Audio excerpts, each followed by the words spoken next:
From Northern Avenue in Yerevan to your smartphone, you're watching CivilNet's Daily News Digest for Thursday, October 3rd. I'm Maria Titizian. And I'm Paul Chaderjian. In today's digest, shaming the president as Europe listens, the face-off in Strasbourg next. Plus, places of death, images captured in Syria displayed in London. And dire straits. Who's going to take care of the war veterans suffering from kidney failure? Later, at 89 and still going strong, Aznavour is back in the headlines. President Sarkisian fielded questions at the Parliamentary Assembly of the Council of Europe's, or PACE, plenary session. The questions about Armenia's decision to join the customs union and the imprisonment of conscientious objectors to military service. Zari Postanjan, Member of Parliament for the Heritage Party faction and member of Armenia's delegation to PACE, also directed a question to the Armenian president, saying he did not win the presidency fairly. Postanjan then asked the president about his alleged gambling losses amounting to 70 million euros. The president responded by saying that he had never been to a casino in Europe, that he does not gamble, and that if he did have 70 million euros, he would give half of it to Postanjan so that she would be happier with her life.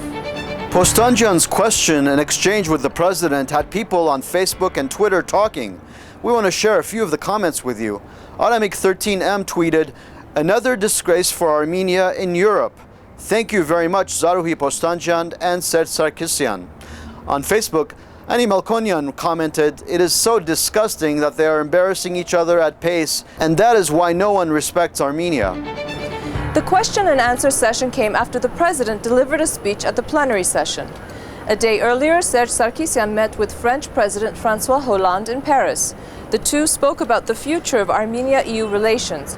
According to a press release issued by the Armenian president's office, the parties agreed that maximum efforts should be made to maintain the tempo and quality of cooperation to ensure the process of reforms in Armenia. The press release also stressed that, quote, President François Hollande assured that France, as Armenia's friend and one of the leaders of the European Union, a major international player, will continue to assist Armenia in moving forward with her European agenda. Armenia marked International Day of Older Persons on Tuesday, and CivilNet wanted to share with you the latest demographics about our senior citizen population. According to the Global Age Watch Index, Armenia ranked 51st out of 91 countries in the top 10 nations for elderly people to live. The latest census figures show that 270,700 grandfathers and 182,900 grandmothers over the age of 60 live in Armenia. 39% of the senior population lives in Yerevan, 9% lives in the Mars of Lori, and around 8% live in Shirak. As of 2012, there were 301,505 people in Armenia receiving pensions. In this week's episode of Azadamar, we meet war veteran Garnik Kchayan. He left Moscow in 1988 to participate in the Karabakh War. Today, Garnik's health is deteriorating. He has kidney failure. He needs to go to dialysis twice a week in order to survive. He receives a 59,600 dirham pension, about $145 US. But the monthly rent alone for his apartment is 70,000 dirham. He spends about 10,000 dirham on transportation and another 15 to 20,000 dirham for other expenses and utilities. These expenses don't include money for food for his family. In this week's episode, we learn about the daily struggles of Garnik. You can watch him telling his own story by following this link on your screen. The legendary Charles Aznavour will be performing for the first time in Israel next month. This isn't the singer's first time in that nation. 2 years ago, he was honored by Hebrew University in Jerusalem, which bestowed him with the Scopus Prize for his contribution to civilization and his fight for the Armenian people. Aznavour used the event to call on Israel to recognize the Armenian genocide. Mr. Aznavour's concert takes place on November 23rd. If you're watching us in Israel, tickets are already on sale and cost between $80 and $550. A selection of photographs by Hrar Sarkisian is now part of the permanent collection at the Tate Modern. We spoke to Hrar, who lives and works in Jordan, about why he photographed public squares in his native Syria. I was 12, 13 years old.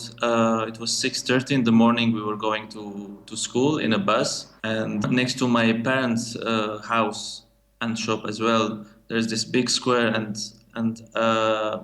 when I was in the bus, I encountered these three hanged bodies hanging in the middle of the square, naked, but they were covered with white sheets, and they were looking at me.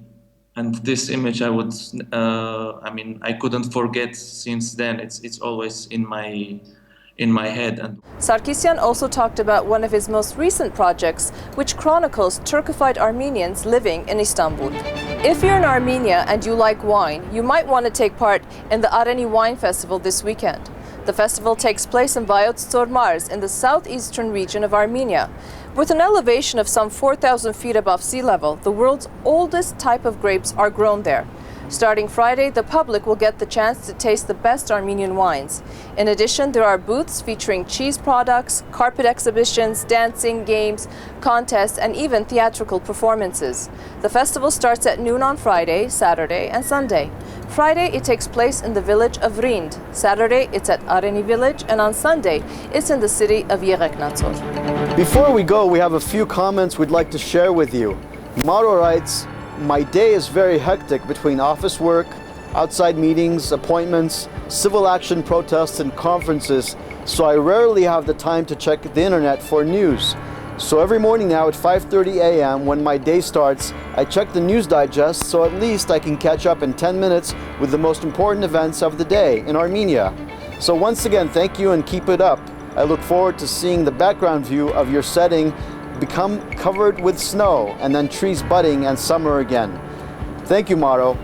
And Sarah Anjargolian from Yerevan writes, "The digests have become like my morning cup of coffee. Keep up the good work, Maria and Paul, and CivilNet." Thanks, Sarah. We want to hear from you. Our email address once again is english@civilnet.am. That's it for us today. Be sure to share our video with all those who are interested in timely news from Armenia. See you tomorrow. Minak Parov.